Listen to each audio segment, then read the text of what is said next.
যে রাজনৈতিক বিবেচনায় বা হয়রানিমূলক উদ্দেশ্যপ্রণোদিত বোমা গায়েবে মামলা যে সমস্ত দায়ের করা হয়েছিল আওয়ামী ফেসিবাদী সময়ে, সেই মামলাগুলোর বিষয়ে আমরা আবার একটা পত্র দিয়েছিলাম আমরা দায়িত্ব গ্রহণের পরে। ইন্টারিম গভর্নমেন্টের সময় কিছু মামলা প্রত্যাহার করা হয়েছে, কিন্তু সেখানে কিছু কিছু মামলা, কিছু শ্রেণীর মামলা অন্তর্ভুক্ত করা হয়নি, যেমন হত্যা মামলা, অস্ত্র মামলা, নারী নির্যাতন, মাদক পাচার, মানব পাচার, এই সমস্ত কিছু মামলা এর আওতাভুক্ত করা ছিল না তখন। আমরা পলিটিক্যাল গভর্নমেন্ট দায়িত্ব নেওয়ার পরে আমরা বিবেচনা করেছি যে আমাদের বিরুদ্ধেও অনেক অস্ত্র মামলা, হত্যা মামলা দেওয়া হয়েছে। এমনকি দেশনেত্রী বেগম খালেদা জিয়ার বিরুদ্ধেও হত্যা মামলা ছিল, অন্তত আমার জানা মতে 2-3টা, যাত্রাবাড়ি, কুমিল্লা সহ বিভিন্ন জায়গায়, 14 গ্রামের মামলা আমার বিরুদ্ধে একই মামলা ছিল। অস্ত্র মামলাও ছিল।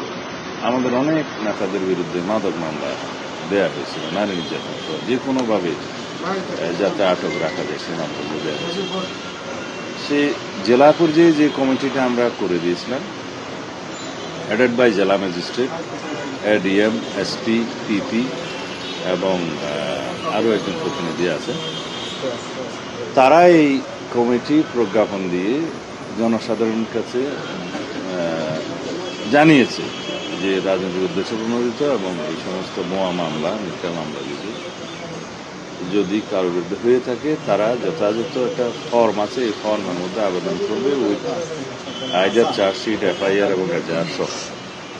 চার্জশিট হয়ে থাকবে চার্জশিট সহ, কোন আদালত মামলা ইত্যাদি তথ্য উল্লেখ করে তারা সেটা যাচাই বাছাই করে যদি সত্যিকারভাবে সেই শ্রেণীভুক্ত মামলা হয়ে থাকে তখন সেগুলো প্রত্যাহারের জন্য সুপারিশ করবেন।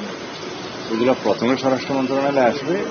আমরা এর উপরে কোনো আইনি ব্যবস্থা তাৎক্ষণিকভাবে নেব না, আমরা এটা আইন মন্ত্রণালয়ে পাঠাবো। ওখানে আইনমন্ত্রীর সভাপতিত্বে একটা কমিটি আছে, তারা ভেটিং করে যদি সঠিক পায় যে সমস্ত মামলা প্রত্যাহারের জন্য উপযুক্ত মনে করবেন তারা স্বরাষ্ট্র মন্ত্রণালয়ে পাঠালে আমরা সিআরপিসি 494 অনুসারে সেগুলো প্রত্যাহারের ব্যবস্থা নেব। এই হচ্ছে দ্বিতীয় বিষয়। আর তৃতীয় আরেকটা বিষয় আছে খুব গুরুত্বপূর্ণ। 5th of আগস্টের পরে বৈষম্য বিরোধী আন্দোলনের সাথে সংশ্লিষ্ট বেশ কিছু মামলা হয়েছে, যেগুলো গণহত্যার মামলা এবং আওয়ামী ফেসিবাদী বিভিন্ন মানবতা বিরোধী অপরাধের মামলা। এখানে আমরা তাদের কাছে তালিকা চেয়েছি জেলা পর্যায়ে, যে জেলাওয়ারি কতগুলো মামলা সেরকম দাখিল হয়েছে।